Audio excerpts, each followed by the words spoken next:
half of the population say they don't understand economics basic principles, which is one of the reasons that I really wanted to do this episode today. I think one of the most terrifying things for young people is constantly being told, we're in a recession, there's this crash. You know, the economy's been hit quite a bit, and we might fall into recession, we might not. Crypto is very different to kind of money. It might be worth £5 today, but also £50 next week, and you never be sure. If you can't pay it back, the bank can take away your house. Is there a time that is statistically best to get a mortgage? Why can't we just print more money? Why do I need to use a bank? It helps explain loads of questions that some people might be asking themselves now. That is astounding. I love a fun fact.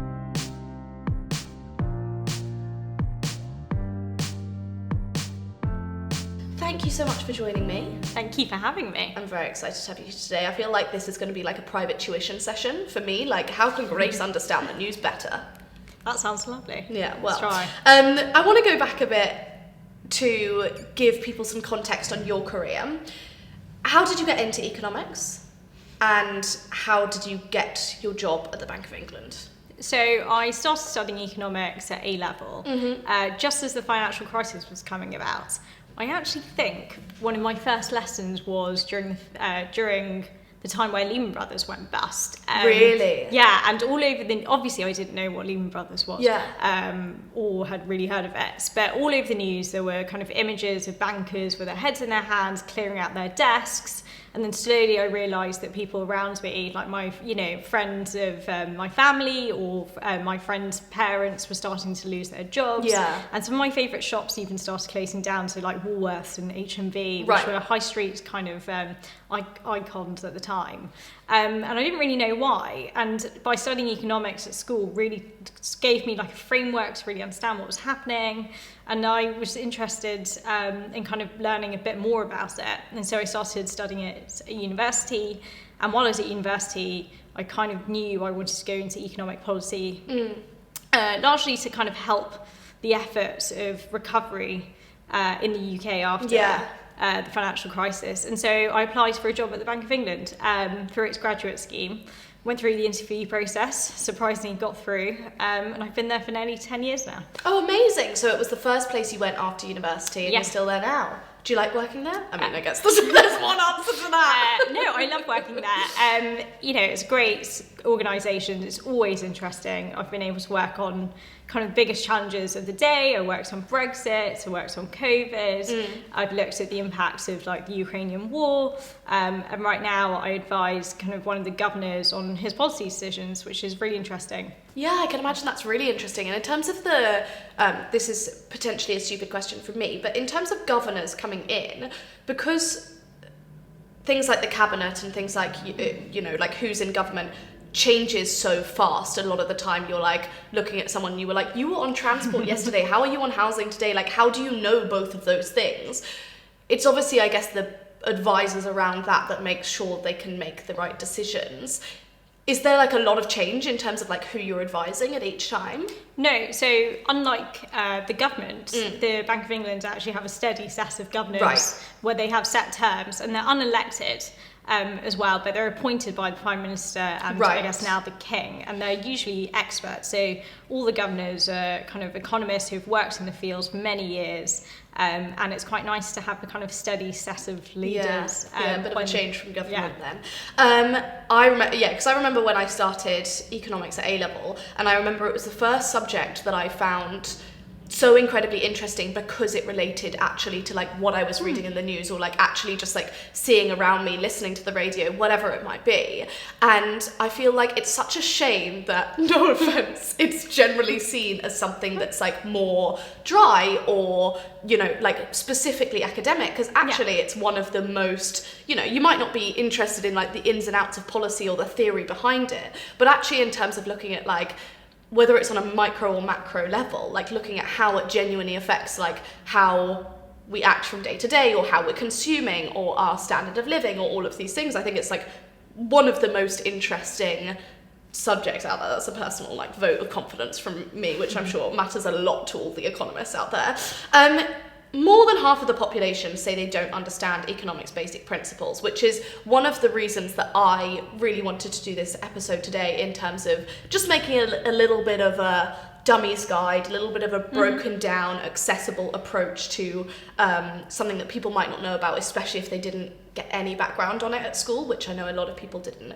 Why does it matter that some people, or over half the population, don't know about these principles? Like, why should we know about them? You sort of answered the question. Economics is so cross-cutting and matters pretty much in everything we do, and helps explain loads of questions that some people might be asking themselves now, like, why is it so expensive to fill up my car? Or, why is it so expensive to heat my house? Why is there a cost of living crisis?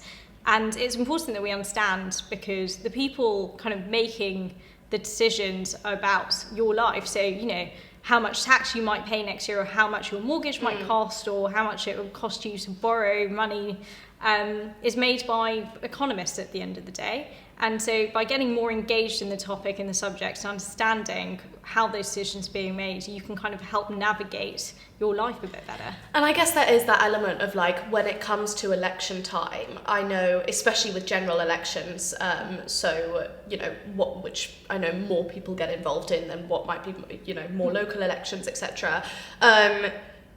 There is definitely an underlying feeling that everyone feels a bit stupid. I think everyone kind of looks at all of these different things and they're able to latch on. This is why, I guess, campaign marketing works so well, because a lot of the time it's based on the things that of course you're going to latch onto, and of course you're going to be like, no, I'm against that, or no, I'm for that, or whatever it might be.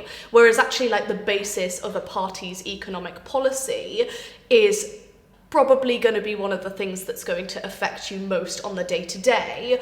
Obviously, there will always be big issues around that, but actually, like, every time I get to election time, the further I get away from having been at school and having studied economics, I'm like, woof, I really don't understand that anymore, and I really don't understand what that is, and it's really hard to, I guess, have a vote in your future, or, like, what the policy, whether you care more about having higher taxation or lower taxation, or whatever it might be. Actually being able to vote for that because you understand which party is lining that up, I think, to me, feels most visceral when it gets to election time, and I'm like, I appear to have gone down in intelligence since last time. I completely agree. When people don't understand economics or the economic policies that are being presented by different parties, they can make some really bad voting decisions, which will then affect them and make their lives or society even worse off. And so it's really important that when politicians go out campaigning, or journalists report on these things, or even economists talk about it, they talk about it in a way which is understandable and relevant for people voting. Yeah, no, I think that's a very, very important point. So we're going to go back to the very basics, because we want, by the end of this episode, for the people listening to be like screaming from the rooftops that they are not part of that half of the population that doesn't understand basic economic principles. And I promise you, we're not about to go into like some sort of lesson. It's going to be interesting, because I've spent time making it interesting, and we have a very intelligent guest here, so if I don't add that, at least you do. So back to the start. What actually is money? So over the years, money has been loads of different things. It's been shells, chocolate, teeth, cigarettes, pretty much, named objects, and it might have been considered money in some points in history. Teeth. And at the moment, it might be cash, but also it's credit cards, and now it's even things like phones and your watches. And really what it is a system of trust. If everyone believes that something is worth a certain amount, and you can exchange it for something that is worth a similar amount, and you can use that as money at any point in time with anyone in an economy, then it's money. And why is it a trusted system then, if it just relies on people's trust? Because surely then, if people just turn around and they were like, don't really see the value of that number in my account anymore. I mean, you can't think money to not existing. You can in some way, but you need a lot of people to think Sure. in the same way. So at the moment, all our money is backed by the trust in the central bank. That is the Bank of England. And at the Bank of England, we make sure that, that fiver in your pocket is worth £5 year in, year out. And you can go to the shops and buy £5 of worth of things. But if you don't believe in it, and a lot of people don't, then that paper is worthless. And we've seen it in other countries before, where you see currencies collapsing and people having to use other things to pay for it. Usually they go for, say, dollars, because it's more kind of, you can use it more widely in different countries. But luckily in the UK, sterling has held up as kind of the money of choice. Why do I need to use a bank and put it at risk by being in this kind of big centralised economic system? And why couldn't I just like hoard it all under the mattress?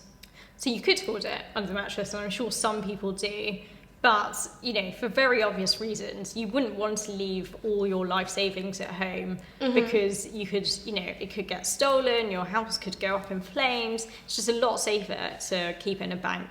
But the other thing is banks provide credit in the economy, and that's a very useful thing for society. Yeah. By keeping money in the bank, it actually provides a very important social benefit, because you might put £100 in the bank because you don't need it at the moment, but someone like me might need it more, and the bank is able to give me some of that where I can spend it on something that might be useful and make my life better off, and maybe others. And then I can repay it back in the bank and you'll get your money back. And if loads of people do this at the same time, you can actually have economies grow through it. So banks are actually very pivotal in our economy and society. So basically what you're saying is that if I have money in the bank and my friend is using her credit card to be able to, you know, buy something for now when she won't have the money until next month, essentially what's happening is that money isn't in, like, it's not in a vault somewhere. It's not like Gringotts Harry Potter style bank. It's not like sitting there in piles and piles.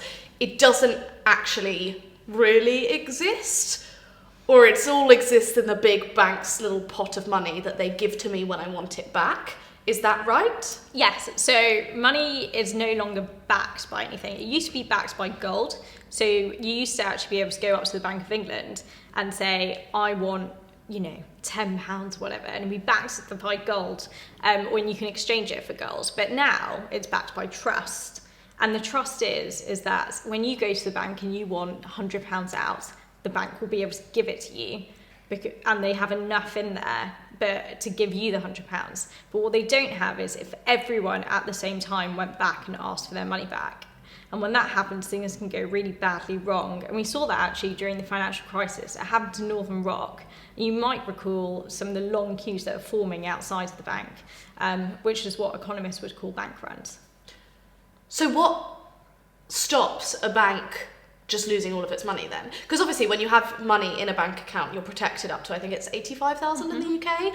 And so, you know, if something happens to it, you're protected, you get to have that money back. What stops a bank literally just being like, sorry, I know you said you trusted me, but I just don't have the money today? So the banking system is very well regulated, and it's actually regulated by the Bank of England. And the Bank of England makes sure that each bank has enough resources that it can pay back people if they need to, and that they're making decisions so they're not acting in a really risky way, so they're not being frivolous with the money that you're sort of keeping with them.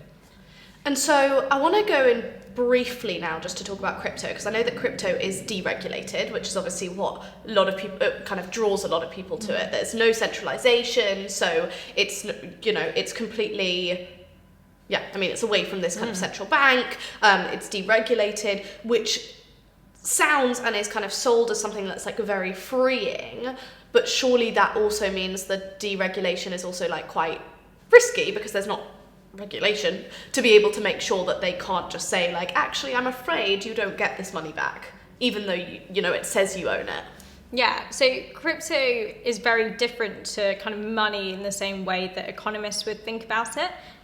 Not just that it's not regulated, but it acts actually very differently. So, for example, money, as I said, you know, if you've got £5, it's worth £5 today, it should be worth £5 next week. But with crypto, it might be worth £5 today, but it could be worth 50p, but also £50 next week, and you never be sure how much you can actually buy with it.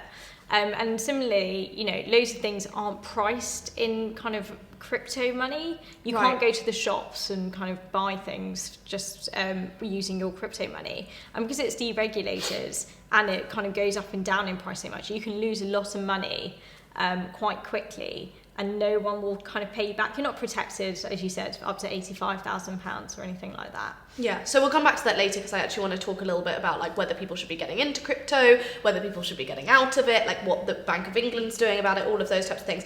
But I want to talk quickly about the idea of a recession because I feel like we hear it as this buzzword. Some of us might know what it means in terms of the actual definition. But I think a lot of people, especially young people, might hear the word recession and be like, cool. Like, it sounds terrifying, and I know people lose their jobs, but like, why should I care if I'm about to go into a recession? Okay, people should care about a recession because it impacts people's lives in many different ways. It can be things like they're more likely to lose their jobs, which she talks about. Businesses are more likely to close down. People have less money. But it can also affect people in kind of very different ways. So we know that you're more likely to get divorced after recessions. Really? Yeah. Tell me more. People have lots of financial difficulties, and then because that sort of those conflicts, people break up. But we also know kind of weird things like you're more likely to be asked out on a first date during a recession as well because people feel more lonely. There's also kind of this great stat where men are less likely to buy underwear during a recession. That's a really great stat. What, are they just going commando? Don't know. It's just because reusing. It's reusing, I think, with holes in. Who knows? Maybe having fewer accidents. Yeah, I don't know. I think it's just because it's something that people don't see and it's non-essential for them. And so you see actually sales of men's underwear I find it astounding that underwear isn't essential for men. It was a measure of the health of the economy used by Alan Greenspan, who used to run the US central bank a few years ago, and he would always look at what men's underwear sales were doing to figure out what was going to happen in the economy. So recessions can have really wide-ranging impacts. Yeah. Actually, another one, which is interesting, is that it can even affect fashion trends. So women are more likely to wear longer skirts during recessions and shorter skirts. In kind of boom times, playtime, and not playtime. Yeah, you can think about like the Roaring 20s or 60s right. Where hem lengths got shorter. It can even affect hairstyles. So during a recession, it's more fashionable to have longer hair because people have less money to get regular haircuts. And in boom times, when the economy is doing well, it's more fashionable to have shorter hair because you might be able to afford to go to the hairdresser more. That is astounding. I love a fun fact. I live for a fun fact, and I feel like those really, really delivered. So I hear a recession's coming on the radio. I actually don't today. I know this morning they announced that we're actually not in a recession. But I hear it coming. What should I be doing to prepare for that effect on me? I think understanding how it could affect you and understanding again what a recession actually is and the type of recession. So we're going to perhaps enter a really weird recession where unemployment is really low, but the economy isn't doing that well. And that's quite different to past recessions where unemployment was actually very high. And so it's important to think about what it means for you. Like, is your job safe? Is it not? Should I be saving more money? Should I not? And it's obviously very up to the individual about how they kind of navigate a recession. But understanding it is probably the first step. Yeah, and what types of jobs are usually safer versus ones that are riskier, and you need to be probably thinking a little bit more about what your next step is? I think it's really dependent on the type of recession. So the financial crisis of 2007, 2008, loads of bankers or people in the finance sector lost their jobs because there was a banking crisis. But this time it might be different. There might be, it could be kind of all across the economy. It can be certain sectors. It very much depends. Yeah. And so obviously the definition of a recession is consecutive. How many consecutive quarters? Two. 2 consecutive quarters. So 6 months of negative growth. Why does the economy even need to grow? Why can't we just have the same size economy? We know how much, like, when I get my salary, it's going to be the same every month. And I know how much I spend on rent. I know how much I spend on food. I know how much I spend on shopping, whatever it might be. Why can't the government literally just go, okay, guys, we're going to be this big for this quarter, and we're going to spend this on this, and we're not going to concentrate on growing next quarter. We're fine. We're not insecure. We're fine how we are. Why can't we just do that? Because the growth of the economy is actually very much linked to our standard of living. Okay. And so when economies grow, overall, everyone's standard of living, or most people, should increase. And like, it might be less obvious in a place like the UK, but in kind of developing countries, even small bits of growth can have big impacts.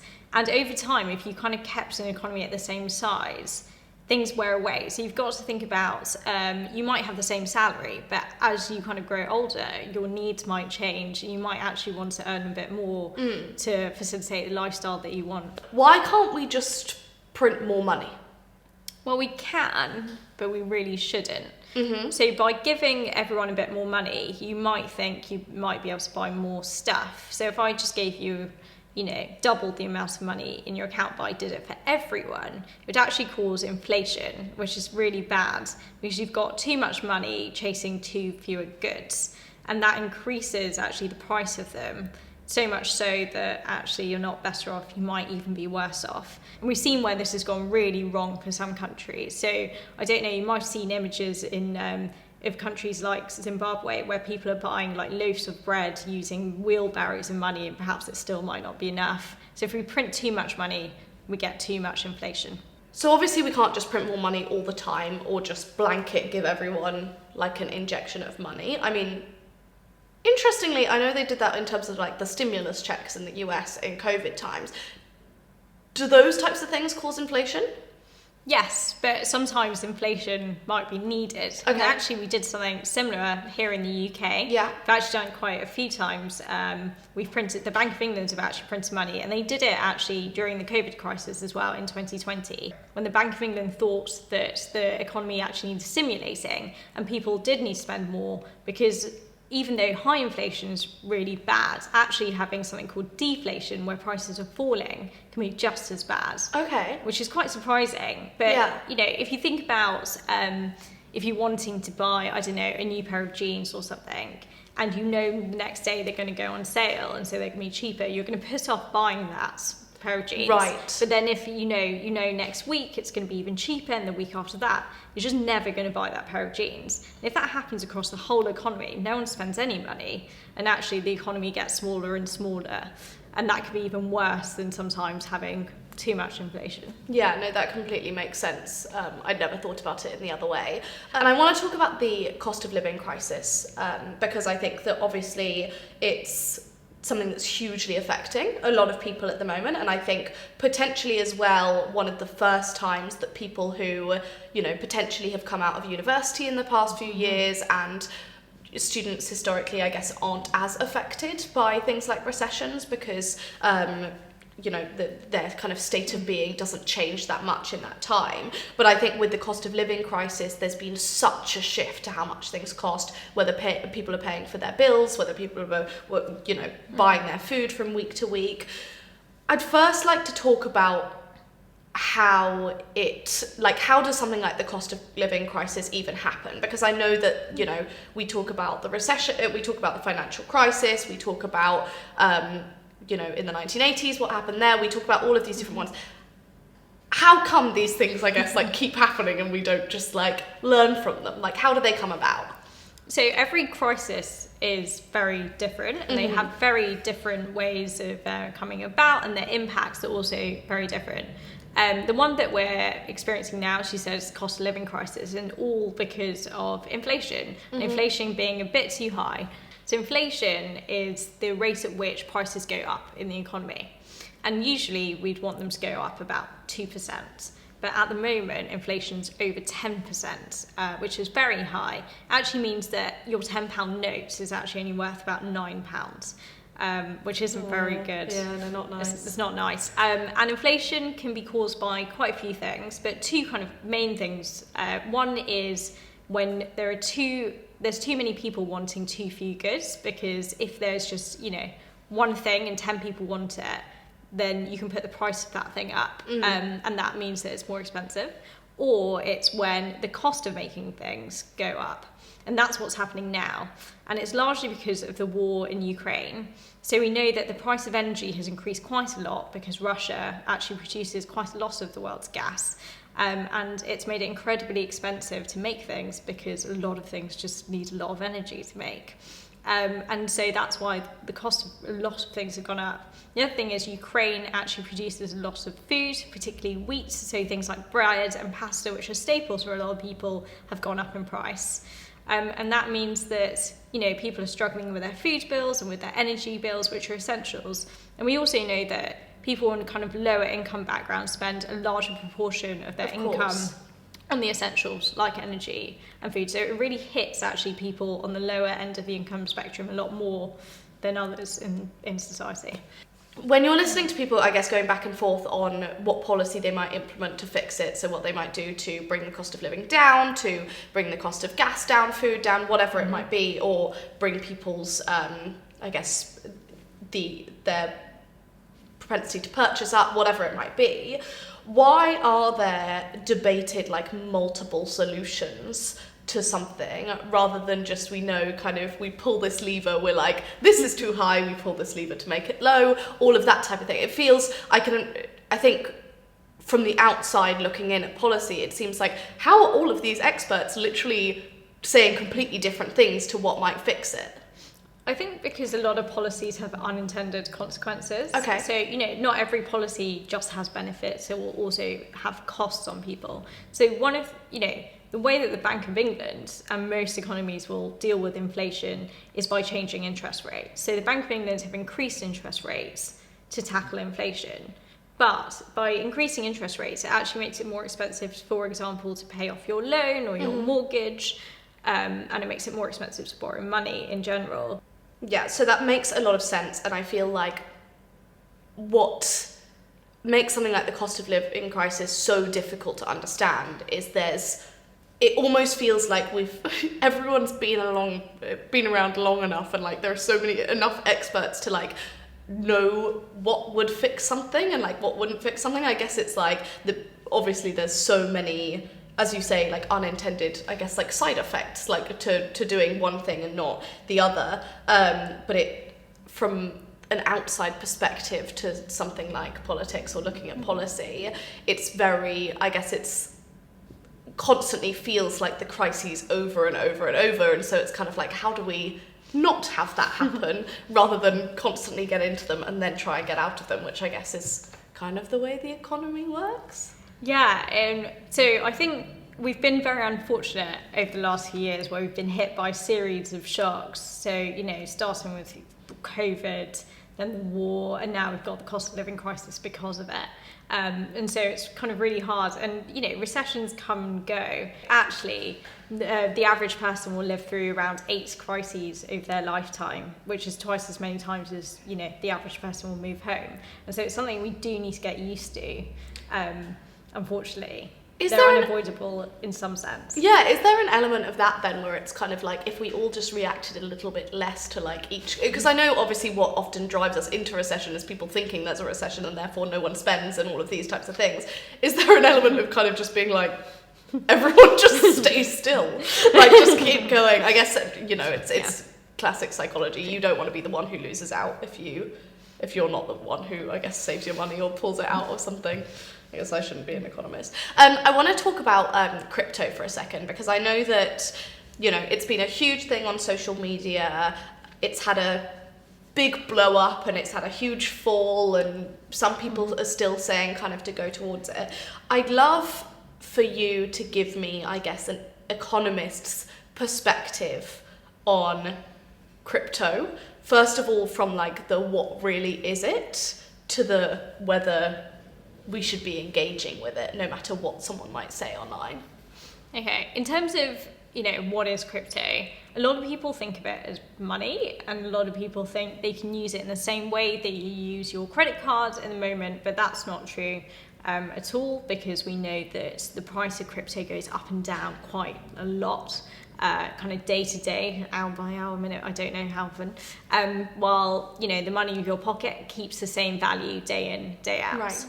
But so what it really is an investment, like an asset of any type, in the same way that you might invest in some shares, or, I don't know, a piece of art or something. It's kind of the similar thing. It's really an investment in something. And the way that it drives value seems to be from people either buying a lot of it or buying less of it. So the more that people buy it, the more the price goes up. The less that people buy of it, the more the price goes down. And so what is people's attraction to crypto that makes it so something that's talked about and something that people have literally thrown thousands of pounds into before they've even put it in a safe bank account? Crypto can be, like some people would say, is a bit like a kind of economic bubble, and which like the price will keep going up. If people think the price will keep going up, it's kind of all down to confidence, or price will keep going down. And we see kind of bubbles in throughout history and all the time in kind of different areas, and so you might have heard of the housing bubble, or like the stock market bubble, or even the Beanie Baby bubble, which is kind of a less well-known one. Please go on. So Beanie Babies, as you know, are like teddy bears. They usually cost about £5 or so, I'm guessing. But back in the 2000s, lots of people started thinking they were rare, and so they started buying them as investments, and so much so that the price went up a lot, to a point where they were selling for thousands of pounds on eBay, and people went kind of insane. There was a Beanie Baby smuggling ring, there was a Beanie Baby bandit who was a man in his 80s, there were stampedes in shopping centres where actual kids got hurt because people were so crazy to get the rarest Beanie Baby, and people really believed it, but what happened was we know when the price of things go up they must come down, and people realised that they'd spent all their life savings on these teddy bears, and actually they weren't worth much, and so people stopped buying them or started selling them, and the price came tumbling down, and lots of people lost a lot of money, and a family even went homeless and lost £100,000. So we see these sorts of bubbles all the time. Some of them are kind of more sustained, some of them aren't. It all very much depends on what people feel about the products or the thing that they're investing in. So how do you know if something is a bubble or not a bubble? Like, how do you know if you're an early adopter or whether something's a bubble? So I think the reason why you get these kind of extremes of prices going up and prices falling and people losing money is it's really hard to tell. But you've got to think about the fundamentals, like what are you actually investing in, and will it kind of be worth that much kind of in the future, and why? It's really hard to tell, I think. So there's no straightforward answer. Yeah, I guess because if you always rely on the safest option, it's also when you are looking at investing in general, there are going to be things that are riskier that might pay off, but obviously I guess the answer maybe is diversifying more than just being Beanie Babies. Yeah. And being able to have, I guess, the kind of investment term that essentially says that you should never be investing more than you can be very happy to lose, I guess. Or not very happy to lose, no one's happy to lose anything, but happy or able to continue your standard of living without losing. I want to talk for a second about housing in that way. So we obviously know that house prices go up and down all the time, but I feel like personally since I've, I guess, read the news, there's been a lot about housing bubbles, about housing market crashes, about how property is the best thing to be in, the crash, all of these things. I'd like to understand a little bit more about the property market in general in that way, why there are bubbles, why there are crashes, when you look at property it does seem like a relatively safe bet that people will always be buying homes. Yeah, so I guess a lot of people would say that the housing market has been quite a bit of a bubble, especially, as you said, since you've been reading news quite a few years now. The thing about it is that house prices are driven by loads of different things, right? They can be driven by loads of people wanting to live in a similar area. So you see, the prices in London are way more expensive than kind of around the country because lots of people want to live here. Or you can, or down to the supply. So if there's lots of housing development in a certain area, then the price of housing in that area should go down.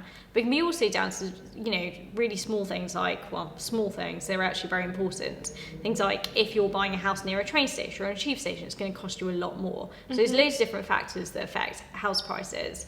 And we also know that house prices kind of go down during a recession. So we're seeing house prices starting to fall, and during boom times will increase as well. I think what was weird was that house prices actually went up during COVID, which was strange given that the economy wasn't doing very well. It was all shut down.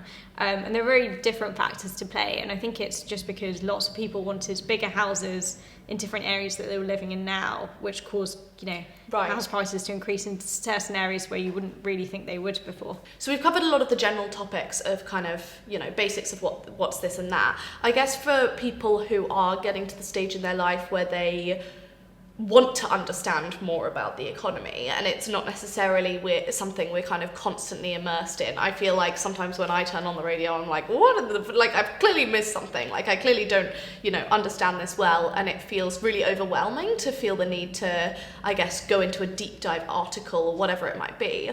What resources or methods would you recommend to people who want to generally stay in the know about the economy and about the decisions that are happening around them?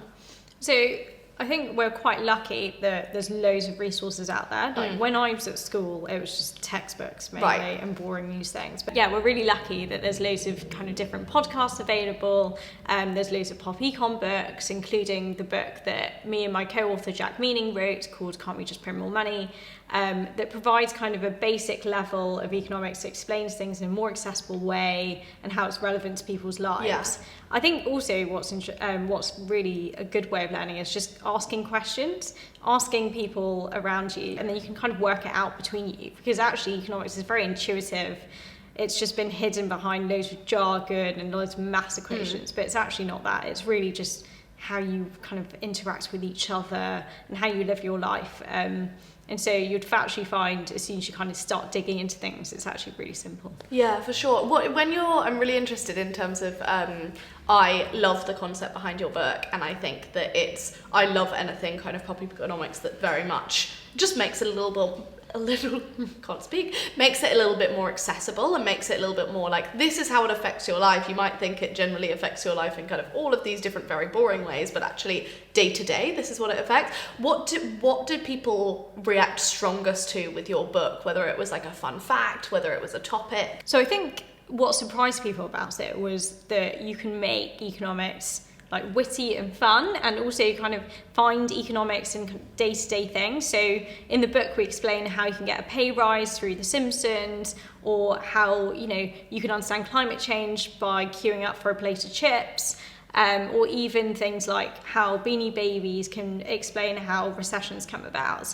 And people don't really think about economics in these sorts of concepts, but they're really hidden in kind of day-to-day things that you see and hear all the time. Okay, so how do you get a pay rise?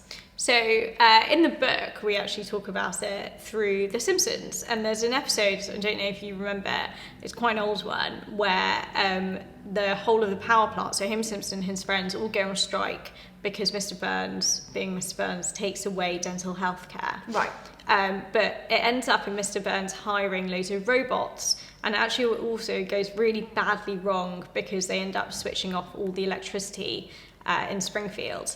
And so striking hasn't worked in Springfield.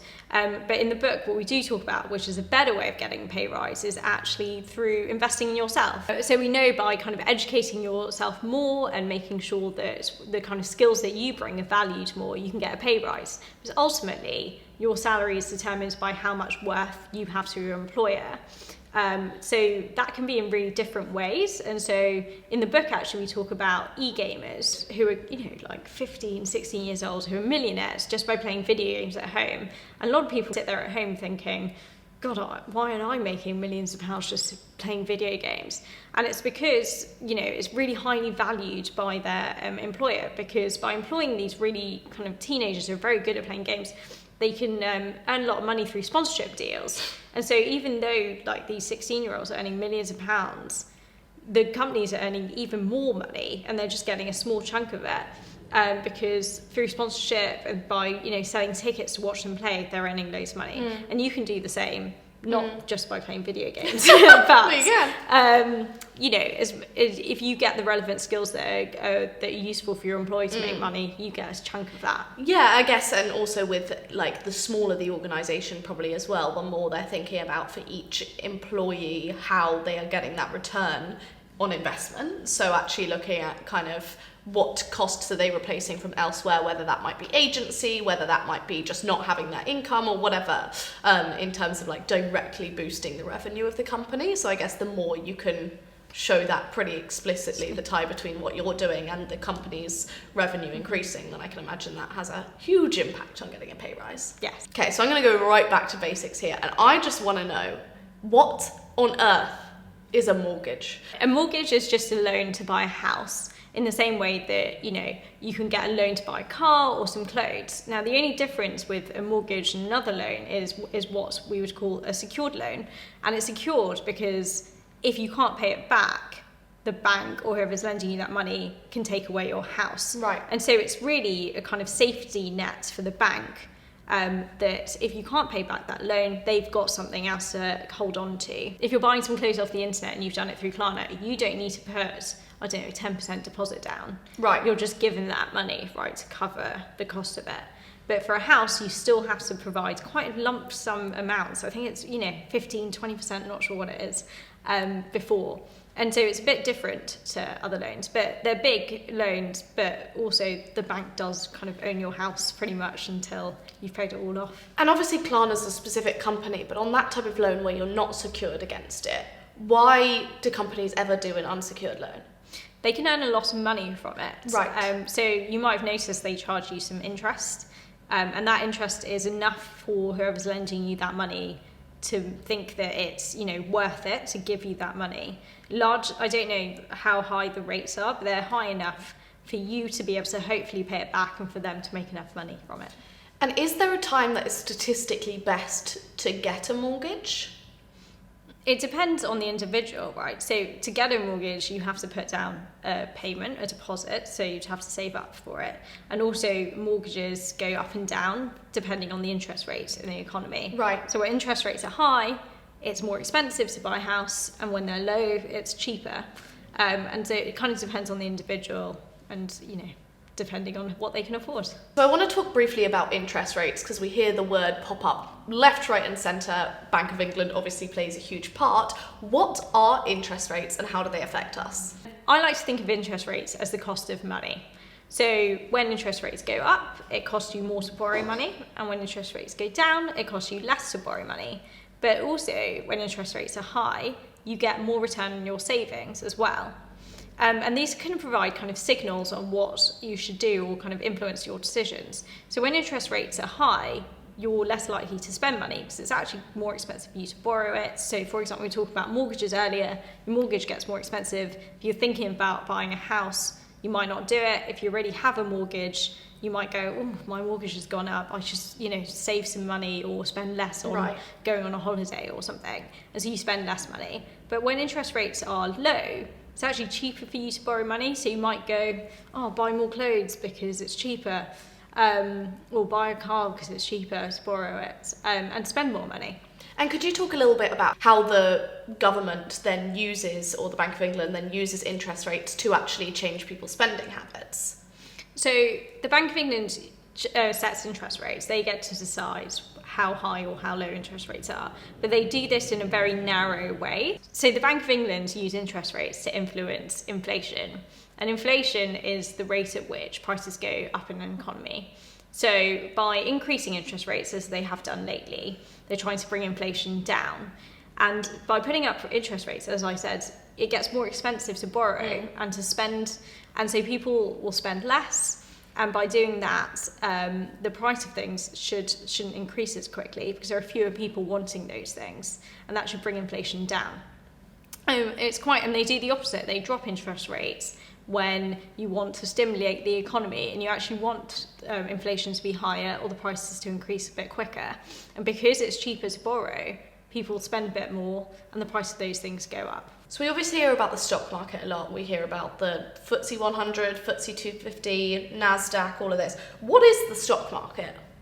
So stock market is a market, just like, if you went down to your local farmer's market, but it kind of it's not a tangible place. It's kind of in the ether of loads of different shares being bought and sold. And a share is really just a way of companies raising money So if a company, say, wanted to expand, they wanted to open another kind of shop nearby to the one that they already have, they might go and sell a really small portion of their business and give you the chance to invest in it. Now, it's great for you because you're going to be paid by the business to invest in it, so you make some money. It's great for the business because they've got money that they can use to buy another shop, and that can benefit everyone, really. And so lots of people think the stock market is something that's really abstract, but really it isn't. And usually the companies that are in the stock market, really big companies like Apple, Amazon, all the big ones. But by investing and selling and buying these shares, they actually can expand their businesses, which means that you might be able to get a bigger range of goods, or even sometimes cheaper, which is great. And I guess they often see their stock price go up after they've, done a big announcement or whatever it might be. So more people put money in there, so they raise more money. Also, probably worth saying from someone with companies, it's not every company, it's only public listed companies. So a company this is just me adding on my expertise, it's not expertise at all. When a company decides to IPO, aka like initial public offering, they decide to go public, that's the point that you can then publicly buy into the company through a number of different investment platforms. But something like Tala, for example, my clothing company, you couldn't buy shares now. That's only open to private investment when we do funding rounds, but that's separate just because people are sometimes like, why can't I buy stocks? So to round off, I'd really like to just generally give a little update on the general state of the economy now. We heard the word recession flying around, now we're being told we're not going into a recession. Just a general, from someone who's come out of today's episode and feels like they understand a little bit more about the economy, be great to just get that kind of state of affairs, what's good, what's maybe not so good, and where we go from here. The economy is hit by a series of shocks, which is actually not very common to be hit by so many shocks at the same time. So there was a pandemic, and now there's war, and there's a cost of living crisis. And so things, the economy's been hit quite a bit. As you said, we're not in a recession, but the economy isn't growing. We've kind of stagnated, and we might fall into recession, we might not. But these are kind of, the technical definitions. You might still see things like businesses closing down, people staying at home more instead of spending. But some of the good news is that unemployment is low, and in most recessions we would have seen unemployment go up quite a bit. But actually there are really plenty of jobs around. We actually know that there aren't enough workers for the amount of jobs that we have in the economy. And so that's a kind of a good news story if you're someone who's coming out of university, wanting a job or wanting to change jobs. That's quite a good thing to kind of be in. Unlike, when I was at university and I was finishing up, jobs were a bit harder to find at the time. So in general, people concentrating on upskilling, still feeling confident that they can, there are jobs out there, unemployment's actually relatively low, so we might have been, there might have been a few shocks, but also understanding and remembering that statistic that, we'll all live through 8 crises. If our life expectancy is kind of mid-70s, which I think it is that my brain? 79, it's like now. Okay, so like pretty much 80, so that's actually, that's going to be a crisis once every 10 years, which sounds terrifying and sounds like a bad news story, but if that's kind of the cyclical nature of the economy, then we can somewhat be able to, especially at the point where unemployment's at an all-time low, be able to kind of roll with the punches to some extent. Of course, there are going to be crises that are far worse, and there are crises that hugely affect people, and it's important that we talk about them and understand them, but also being able to understand, I think one of the most terrifying things for young people is constantly being told, we're in a recession, there's this crash, there's this crisis, there's this bubble, there's all of this, and you're kind of like, ah! But to some extent being able to understand that that's pretty cyclical, and that happens quite a lot. It happens a lot, and when you get recessions, after recessions, you usually get boom times when the economy is actually growing, and so that will also happen at some point as well. We won't always be in a recession. Brilliant. Such a good note to end on. Well, thank you so much for joining me. I feel like this has been a very good myth-busting session, and I hope that people will come out of this episode feeling a little more acquainted with the economy, and be able to, whether they, you walk into a room and the radio's there, just be able to understand a thing or two or read your morning metro on the tube. And I can't thank you enough for sharing your expertise where I definitely do not have it. Thank you for having me.